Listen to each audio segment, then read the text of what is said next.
পৃথিবী কি ধ্বংসের শেষ প্রান্তে দাঁড়িয়ে? যে পারমাণবিক যুদ্ধের বিভীষিকা আমরা গত কয়েক দশক ধরে ভুলে থাকার চেষ্টা করেছি, সেই ভয়াল ছায়া আজ আবারও আমাদের গ্রাস করতে আসছে।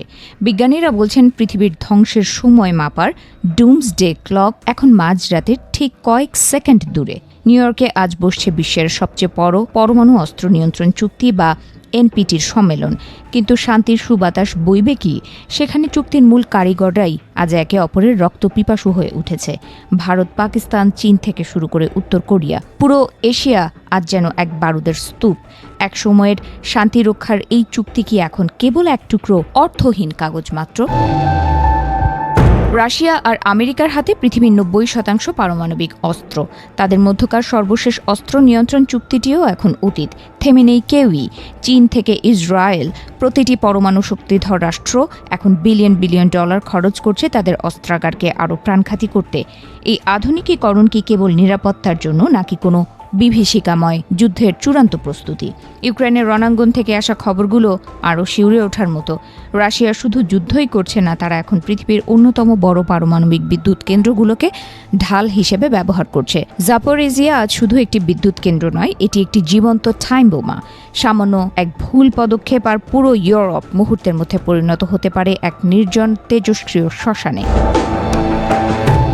মধ্যপ্রাচ্যের পরিস্থিতি এখন নিয়ন্ত্রণের বাইরে। ইরান এবং ইসরায়েলের মধ্যকার চলমান সংঘাত এক নতুন সমীকরণ তৈরি করেছে। আমেরিকার সমর্থনপুষ্ট হামলায় যখন একের পর এক ইরানি পারমাণবিক স্থাপনা গুঁড়িয়ে দেয়া হচ্ছে, তখন প্রশ্ন উঠছে, নিরাপত্তা কোথায়? ইরান কি এখন উত্তর কোরিয়ার পথে হাঁটবে? আত্মরক্ষার জন্য তারাও কি এখন বেছে নেবে পারমাণবিক বোমার পথ? আন্তর্জাতিক আইনের তোয়াক্কা কে করে?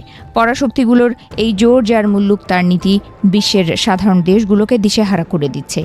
যখন পরমাণু শক্তিধর দেশগুলো একের পর এক সার্বভৌম রাষ্ট্রের ওপর আক্রমণ করছে, তখন শান্তির বাণী শোনালো এনপিটি চুক্তির কার্যকারিতা আজ বড়সড় প্রশ্নচিহ্নের মুখে। ন্যায় বিচার কি তবে কেবল পারমাণবিক বোমার শক্তিতেই নির্ধারিত হবে? বিশেষ করে দক্ষিণ ও দক্ষিণ পূর্ব এশিয়া আজ এক কঠিন ক্রসরোডে দাঁড়িয়ে। পাকিস্তান ভারতের সীমান্তে নিয়মিত গোলাগুলি আর উত্তর কোরিয়ার সমুদ্রগর্ভে পারমাণবিক পরীক্ষার হুমকি, সব মিলিয়ে এশিয়া আজ যেন এক অস্থির আগ্নেয়গিরি। ডলারে টান পড়ছে, তেলের দাম বাড়ছে, আর তার মাঝেই হুঙ্কার দিচ্ছে মারণাস্ত্রের মহড়া।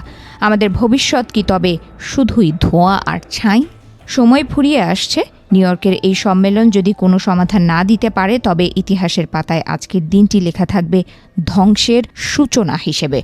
পরমাণু অস্ত্র মুক্ত পৃথিবী গড়া আজ আর কেবল কোনো স্লোগান নয়, এটি এখন বেঁচে থাকার একমাত্র শর্ত।